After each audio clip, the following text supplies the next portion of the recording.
want to unlock the secret to being more productive, more engaged, more present, and more successful at work. It all hinges on being happier, less stressed, and in more control of our personal lives. Over decades, as a transformational success coach, I've seen countless individuals struggling with underperformance at work. And when I drill down, time and time again, I'd learned it was the personal factors outside of the workplace that were directly impacting their performance inside the workplace. And this was confirmed by a recent Gallup report. It revealed that a staggering 2/3 of our workforce is actively disengaged. Their key finding was that employee stress levels have reached an all-time high. Their recommendation: employers should prioritize employee well-being. Now more than ever, when the boundaries between home and work are blurred, we can no longer separate personal struggles from professional challenges. I saw this firsthand in my own life. When I was a young mom, our mornings were very hectic. We'd be scrambling around trying to get ready, and because my kids were always late for school, I'd rush them through breakfast, yelling at them to hurry up and not to forget anything they needed. Naturally, the stress carried over into my workday. I felt frazzled and guilty for yelling at my kids. And then there were the days the school would call, letting me know they had forgotten something they needed, like their homework or a signed permission slip. So I'd have to stop what I was working on and figure out how I was going to get them whatever it was they needed. Even though I was physically at work, mentally, my mind was someplace else. Personal stressors don't confine themselves to the home. They seep into our work lives. If you're unhappy, dealing with stress, or have unresolved personal issues, your focus will be scattered, your critical thinking will be compromised, and you'll make more mistakes. There's no way your performance at work doesn't suffer. I realized my clients didn't need more leadership training or more advanced skills. They already had the technical, creative, or operational skills necessary to be able to do their job well. What they didn't have was their personal development piece locked down. This motivated me to develop programming for my clients in the 4 key areas that were negatively impacting their performance at work: parenting, relationships, stress, and personal foundation skills. When they made changes in these critical areas, not only were they happier in general, but by easing their burdens, they were able to dedicate themselves more fully to their work. But change can be difficult. It requires taking action, and most people don't have a process that makes taking action easier. So I created my 3-phase process for taking action that has empowered countless of my clients to make long-lasting, transformative changes in their lives. And it's simple. You need to know what to do it, and keep doing it. Now, it's not quite as simple as it sounds, because each phase has its own challenges. But I'm going to make it easier by providing you practical steps you can take to overcome those challenges. Let's talk about phase 1. You need to know what to do. Typically, the challenge in this phase is that most people believe they already know what to do, but they don't. They think, improve my parenting, I'll read a bunch of books, listen to some podcasts, and go down the social media rabbit hole. But wasting time trying to piece together a solution from multiple different sources that were never designed to work together is a big mistake. It's just too hard to undergo massive change without the benefit of a single, cohesive strategy that provides a clear roadmap of what to do, when to do it, and how to do it. I learned this the hard way. I tried to calm the chaos in my home for years, wasting time and energy trying a million different things. But nothing worked until I stopped spinning my wheels and developed my own step-by-step plan. And that's why this process starts with this phase and why this phase is so important.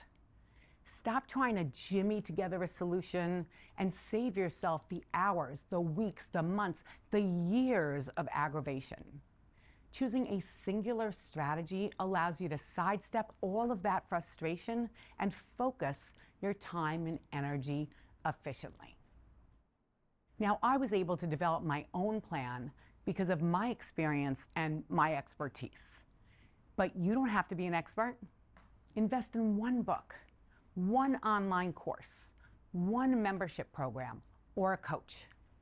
Choose one that simplifies complex issues, that understands the challenges involved, and that provides clear, concrete steps so you know exactly what to do, when to do it, and how to do it. Once you've landed on a single cohesive strategy and you know what to do, you're ready for phase 2. You need to do it. Why don't we take the actions we know we need to take? The challenge in this phase is that human beings are creatures of habit. Deeply ingrained habits like brushing your teeth, that's easy. You don't even think about it, you just do it. But when it comes to forming new habits, that's much harder. It's easier to tell ourselves we're taking action when we're really just binge watching inspirational videos or listening to endless motivational podcasts. But the difference between motivation and transformation is the action. Our goal in this phase is to make the new actions your strategy requires as much of a habit as brushing your teeth. To make this easier, a trick I suggest is linking the new action to another action that is already a part of your established routine. This will help your brain to connect the new action to the old action. To get my kids to school on time, without forgetting anything, one of their new actions in my strategy was to have them place everything they needed for the next day into a basket the night before. All of their clothes, their sneakers, their backpack, their homework, and yes, even their signed permission slip. By having them do this every night immediately after brushing their teeth, preparing for the next day quickly became a habit and part of their nighttime routine. This small action completely changed the dynamics of our mornings and set a calm tone for our day. Imagine how different you'd be at work if your mornings were relaxed and your children were happy and settled at school. When we feel good about the job we're doing as parents, it is so much easier to focus on our work. Let's say you're sick and tired of nagging your kids to pick up their stuff that's cluttering your home and stressing you out. For phase 1, your chosen strategy to bring about this change is a parenting book that recommends a daily 15-minute cleanup activity for your kids. That's the action you want your kids to take. To turn it into a habit, you could schedule their cleanup before or after dinner. By linking these two actions, your children will begin to understand that cleanup is as much a part of their daily routine as having dinner. Think about the energy you'd reclaim when you had less housework to do and you weren't nagging them all the time. Let's try a different example. You're constantly bickering with your partner about the small stuff instead of addressing the underlying issues that are really bothering you.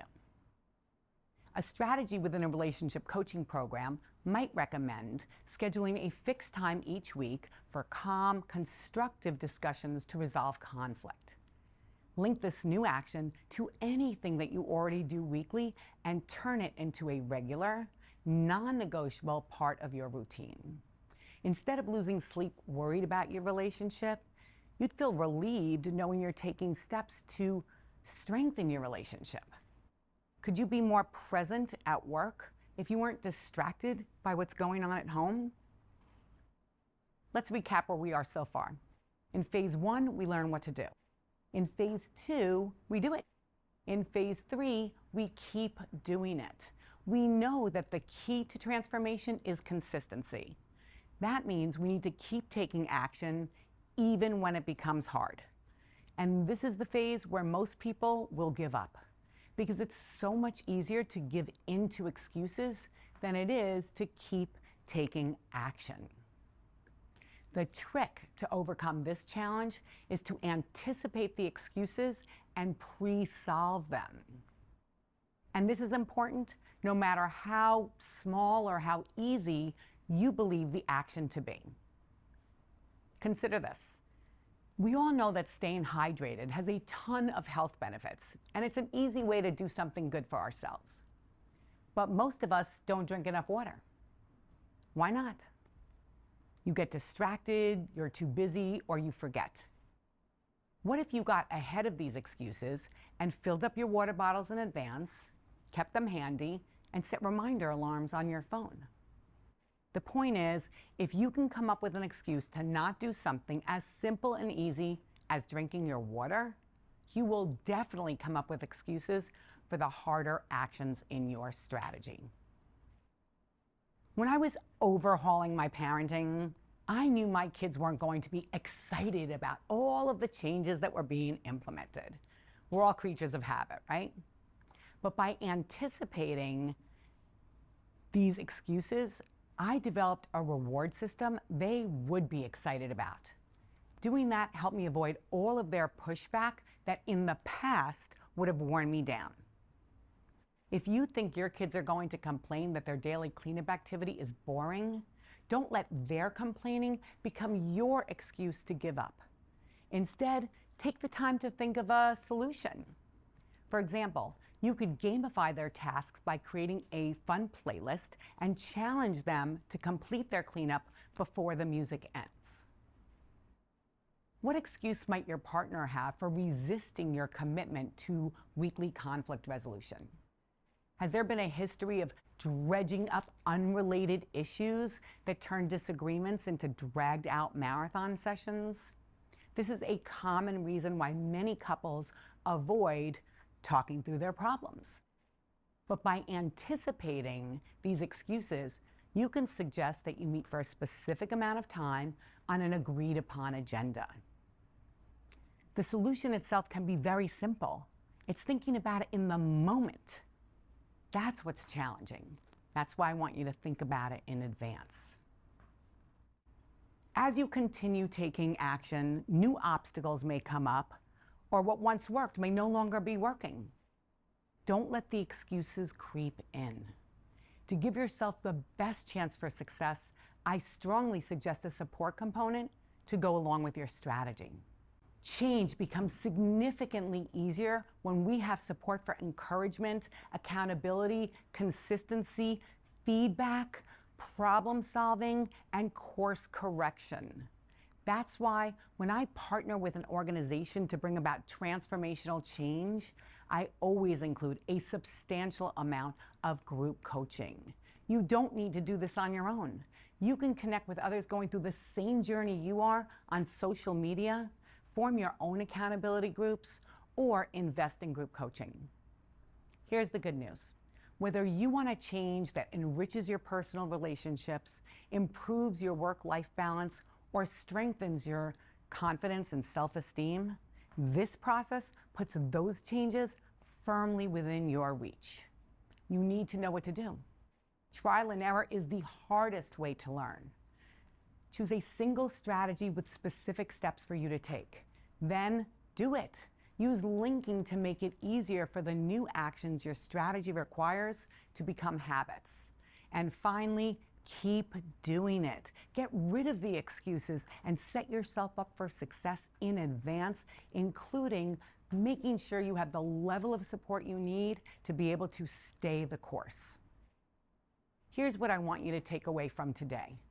Your technical, operational, or creative skills, they're important. They're what got you to where you are today, but they're not enough. The changes you make to improve your personal life, the ones that will make you happier, more confident, and less stressed, those changes will naturally result in you being more productive, more engaged, more present, and more successful at work. Simply put, personal development drives professional excellence. Using my 3-phase action process, you can change the quality of your life and excel at work. When you know what to do it, and keep doing it. Thank you.